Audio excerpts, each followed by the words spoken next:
आतंकी हाफिज अब्दुल रऊफ ऑपरेशन सिंदूर के दौरान सुर्खियों में आया था। यह वही आतंकी है जिसने ऑपरेशन सिंदूर में मारे गए आतंकियों के नमाज जनाजा की अगुवाई की थी। देखिए, पाकिस्तान के जनरल्स के आगे रऊफ ने ही आतंकियों का नमाज जनाजा पढ़ा था। वही आतंकी अब लाहौर में खुलेआम रैली करने वाला है। आतंकियों की रैली के लिए हाफिज सईद महिलाओं का भी ब्रेन वॉश कर रहा है। आपको सुनवाता हूं कि लश्कर का टॉप कमांडर कैसे महिलाओं को भड़का रहा है। पीएम मोदी का नाम लेकर बदला लेने की कस्में दिलाई जा रही। जैश के नक्शे कदम पर ही लश्कर ने भी अपनी महिला आतंकियों की भर्ती का प्लान तैयार किया है और इसके लिए जगह जगह मीटिंग्स होती हैं जहां सिर्फ महिलाएं होती हैं। लाहौर में हुई लश्कर की पीएमएमएल विंग की ऐसी ही एक मीटिंग में क्या हो रहा है, यानी पाकिस्तान में मुनीर से लेकर आतंकियों तक की हालत इतनी खराब है कि अब वो महिलाओं को आगे करके उन्हें आतंकी बना के, उन्हें जिहादी बना के, उन्हें फट जाने वाला बॉम्ब बना के भारत के खिलाफ लड़ाई लड़ना चाहते हैं। यानी शहबाज और मुनीर अब आतंकियों के सहारे भारत के खिलाफ प्लानिंग कर रहे हैं, जबकि खुद मुनीर और शहबाज अपने ही घर में गिरे हुए हैं।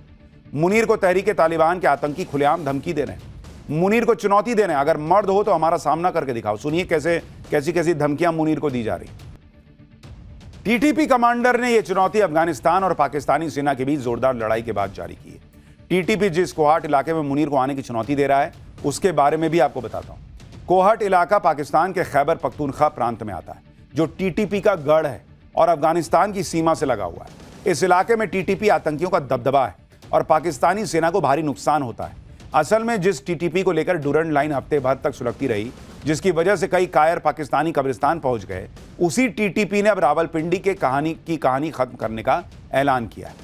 और टीटीपी सिर्फ धमकी नहीं दे रहा है, बल्कि पाकिस्तान की सेना की बैंड भी बज रही है। टीटीपी ने 8 अक्टूबर के खैबर पख्तूनख्वा के हमले का वीडियो फुटेज जारी किया है। टीटीपी का दावा है कि हमले में 22 से ज्यादा पाकिस्तानी सैनिक मारे गए थे और बड़े पैमाने पर पाकिस्तानी सेना के हथियार छीन लिए गए थे।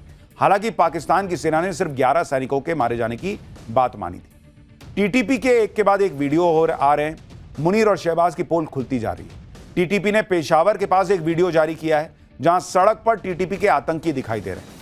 यानी जहां पाकिस्तान की सेना को होना चाहिए वहां टीटीपी के आतंकियों ने चौकियां बना ली हैं। टीटीपी पाकिस्तान में घुस के मुनीर को चुनौती दे रहा है। भाई, तो पाकिस्तान को ठोकने के लिए तो उसके अंदर ही लोग बैठे हैं, लेकिन जब भारत ठोकने पे आएगा तो क्या करेगा और कैसे करेगा, अब उसका चैप्टर देखिए। मोदी की नॉन स्टॉप तैयारी। आतंकियों को ठोकने के लिए प्रेशर कुकर से भी हल्का कौन सा हथियार लिया है। बॉर्डर पार डीप स्ट्राइक की तैयारी। 10,000 ड्रोन से वो हमला होगा कि पाकिस्तान चीन दोनों देखते रह जाएंगे क्या, अब इसका चैप्टर। भाई, पाकिस्तान अपने आतंकियों की नई फौज तैयार कर रहा है। मोदी बैठे हुए थोड़े ही हैं, मोदी भी ऐसी तैयारी कर रहे हैं जिसे देखकर पाकिस्तान के आतंकियों के होश उड़ेंगे।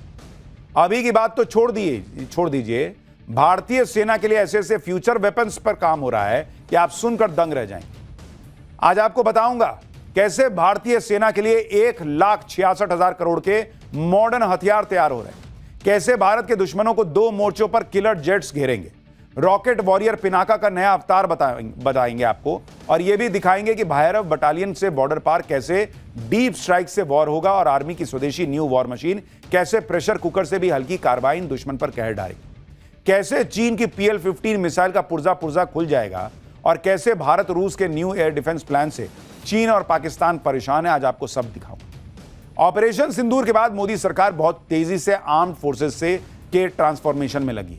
एक्सटेंडेड रेंज वाला पिनाका कितना महाविनाशक हो चुका है, भैरव बटालियन से दुश्मनों के खेमे में क्यों तनाव है, वो कौन सी नई गन है जो तबाही मचाने के लिए आ रही है, सब आज आपको दिखाऊंगा। लेकिन पहले मॉडर्न और फ्यूचर वॉरफेयर के हथियारों का एक ट्रेलर देखिए। प्रधानमंत्री नरेंद्र मोदी सेनाओं को खुली छूट ऐसे ही नहीं देते, बल्कि सेनाओं के मॉडर्नाइजेशन और ट्रांसफॉर्मेशन पर भी लगातार काम करते हैं।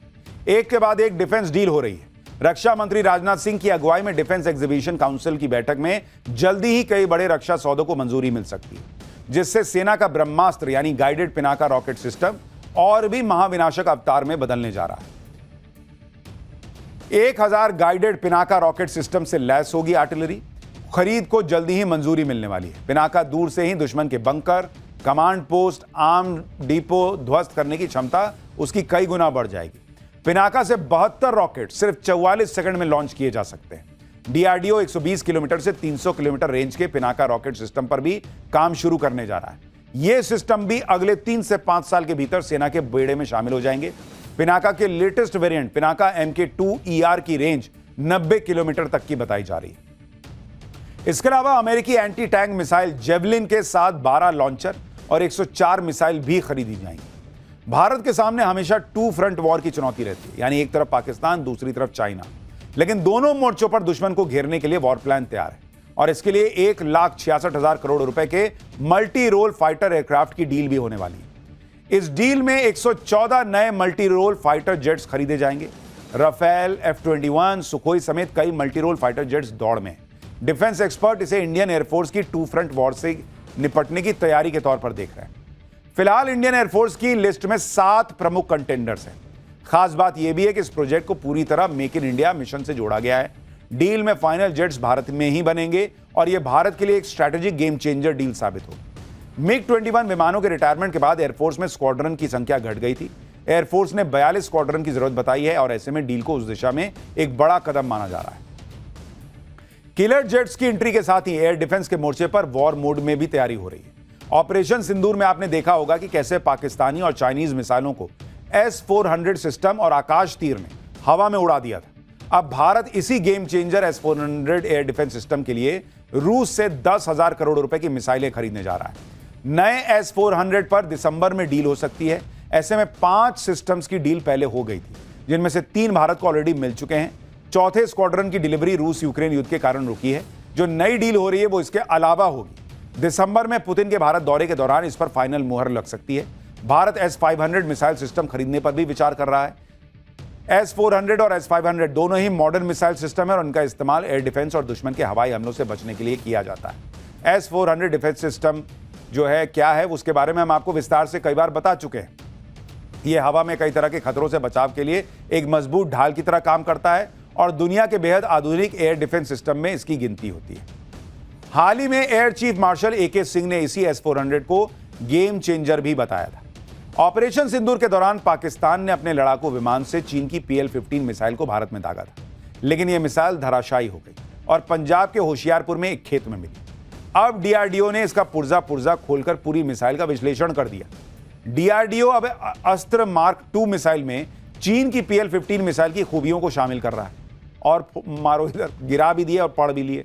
चीन की जो मिसाइल मिली है वो भारत के लिए इसलिए अहम है क्योंकि खबरों के मुताबिक इसमें एक लघु सक्रिय इलेक्ट्रॉनिकली स्कैन्ड एरे रडार शामिल है जो मैक 5 से भी ज्यादा गति बनाए रखने में सक्षम है। अत्याधुनिक एंटी जैमिंग क्षमताएं भी उसमें शामिल हैं। ऐसे में PL-15 का पुर्जा खोलकर उसकी अहम जानकारी पता कर लेना भारत के लिए बड़ी जीत है। इसे फ्यूचर वॉर में भारत पाकिस्तान और चीन के खिलाफ इस्तेमाल कर सकता है। इससे चीन की मिसाइल की कमियों के बारे में पता चला, जिस पर काम करके इनका एक तरह का एंटीडोट बनाया जा सकता है। भारत अस्त्र मार्क 2 मिसाइल की रेंज को भी बढ़ाने जा रहा है। वायुसेना इस मिसाइल की रेंज 200 किलोमीटर से ज्यादा करने जा रही है। पहले इसकी रेंज 160 किलोमीटर बताई गई थी। उसमें उन्नत गाइडेंस और नेविगेशन सिस्टम लगा हुआ है। भविष्य की चुनौतियों के लिए सेना के हर जवान को फ्यूचर सोल्जर बनाने की भी तैयारी है। सेना बॉर्डर पार ऑपरेशंस के लिए 25 भैरव बटालियन भी तैयार कर रही है। ये बटालियन लीन, लीथल और हाईली मोबाइल होंगी। ये बटालियंस बहुत ज्यादा तनाव वाले युद्ध क्षेत्र में भी जल्दी हमला कर सकेंगी। ये दस्ता दुश्मन के अहम सामरिक ठिकानों पर डीप स्ट्राइक करेगा।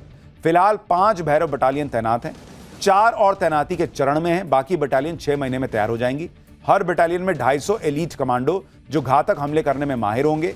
382 ड्रोन स्पेशलिस्ट प्लाटून बनाए जा रहे हैं जिनका नाम अग्नि होगा। ये सर्विलांस में काम आएंगी।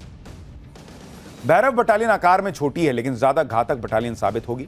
भैरव बटालियन पैरा कमांडो से अलग है क्योंकि बॉर्डर पर मुख्य रूप से तत्काल और छोटे पैमाने पर ज्यादा घातक ऑपरेशन करने पर केंद्रित होगी। ये घातक हथियारों से लैस होंगी और हाई इंटेंसिटी से लैस होकर ऑपरेशन करने में माहिर होंगी। भारतीय सेना युद्ध के मैदान में अपने ब्रह्मास्त्रों के साथ ड्रोन से भी डोमिनेशन की तैयारी में है। भारतीय सेना जल्दी ही हर बटालियन में 8,000 से लेकर 10,000 ड्रोन तैनात करने जा रही है, यानी अब ड्रोन की डेडिकेटेड प्लेटून होगी। सेना हर कोर में 8,000 से 10,000 ड्रोन तैनात करने का प्लान बना रही है। यह संख्या दुनिया के सबसे बड़े ड्रोन डिप्लॉयमेंट में से एक होगी। यह ड्रोन क्रांति चीन पाकिस्तान बॉर्डर पर स्ट्रैटेजिक एज देगी। ट्रेडिशनल बटालियन को रिस्ट्रक्चर कर ड्रोन वॉरफेयर विंग जोड़ा जाएगा। 70 सैनिक ड्रोन ऑपरेटर्स और मेंटेनर्स बनेंगे। रेकी स्ट्राइक और सप्लाई के लिए इन्हें यूज किया जाएगा। यानी सर्विलांस ड्रोन दुश्मन की जासूसी करेंगे और उनसे मिले रियल टाइम डेटा से कामिकाज ड्रोन टारगेट पर सटीक अटैक करेंगे और दवाई पहुंचाना, हथियार पहुंचाना, उसमें भी ये काम आएंगे।